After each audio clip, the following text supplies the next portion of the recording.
Hello everyone, welcome to SSC mentor. इस video में मैं आपको बताऊंगा कि कैसे आप ओवर थिंकिंग से बच सकते हो जब आप एसएससी सीजीएल के लिए तैयारी कर रहे हो। देखो, ओवर थिंकिंग क्या होती है। ओवर थिंकिंग का मतलब है ज़्यादा सोचना। जब आप कोई काम कर रहे हो तो उस समय सोचते रहना, ये ओवर थिंकिंग होती है।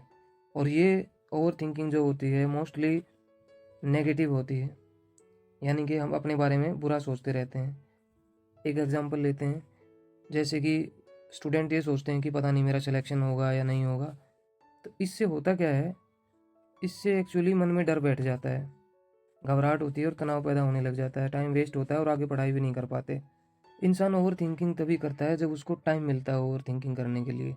तो ओवर थिंकिंग के क्या क्या कारण हैं वो हम देख लेते हैं, ताकि हमें एग्जैक्टली पता हो कि ओवर थिंकिंग किस लिए कैसे हो रही है। जब हमारे गोल्स बिल्कुल क्रिस्टल क्लियर नहीं होते ना, तब ओवर थिंकिंग शुरू हो जाती है। हमारे दिन का जो टाइम मैनेजमेंट होता है उसमें गड़बड़ होती है। जब सिलेबस का ब्रेकडाउन हम ढंग से नहीं करते हैं तो ओवर थिंकिंग शुरू हो जाती है, क्योंकि काम हमारा होता नहीं है। अब इसके उपाय क्या हैं वो देख लेते हैं। देखो, ओवर थिंकिंग को एकदम से अभी ख़त्म करना बहुत ही ज़्यादा मुश्किल है, और ना ही आपके पास तैयारी के दौरान इतना टाइम है कि आप इसको पूरी तरह से रोक पाओगे। लेकिन हम क्या कर सकते हैं, इसकी डायरेक्शन को मोड़ सकते हैं अपने फ़ायदे के लिए। इस ओवर थिंकिंग को सिर्फ थिंकिंग और प्लानिंग में कन्वर्ट करना पड़ेगा हमें। खुद को ये बोलो कि इससे मुझे एनर्जी मिलती है और नया नया प्लान करने की ताकत मिलती है। फिर देखना, ओवर थिंकिंग तुम्हारा कुछ भी नहीं बिगाड़ पाएगी।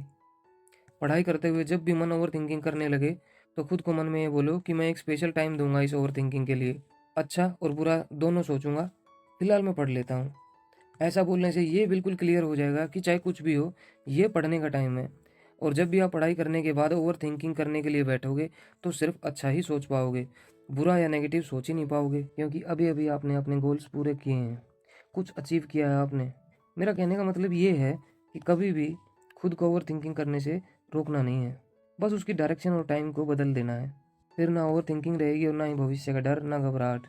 ये डर व घबराहट आपकी शक्ति में बदल जाएंगे और आपकी सोच आपके कंट्रोल में आ जाएंगी।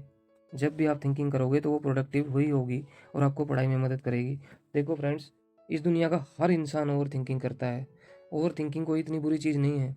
ओवर थिंकिंग का ये मतलब भी है कि कहीं ना कहीं आप अपने लिए सीरियस हो, आप कुछ करना चाहते हो, you want to do something in your life. तो हमने at the end of the day क्या करना है कि जब भी हम ओवर थिंकिंग करें तो उसको थिंकिंग में कन्वर्ट करने की कोशिश करनी है, और हमेशा अच्छा सोचने की कोशिश करनी है, और साथ साथ अपना काम भी करना है, ताकि ये ओवर थिंकिंग हमारी थिंकिंग में कन्वर्ट हो जाए और हमारे लिए फ़ायदेमंद साबित हो और हमारे फ़ायदे के लिए काम करे। आई होप आपको मेरी बातें समझ में आई होंगी। तो आज के बाद ज़्यादा सोचना नहीं है, और सोचना है तो अच्छा सोचना है। Be positive about yourself. तो अगले वीडियो में मिलूँगा।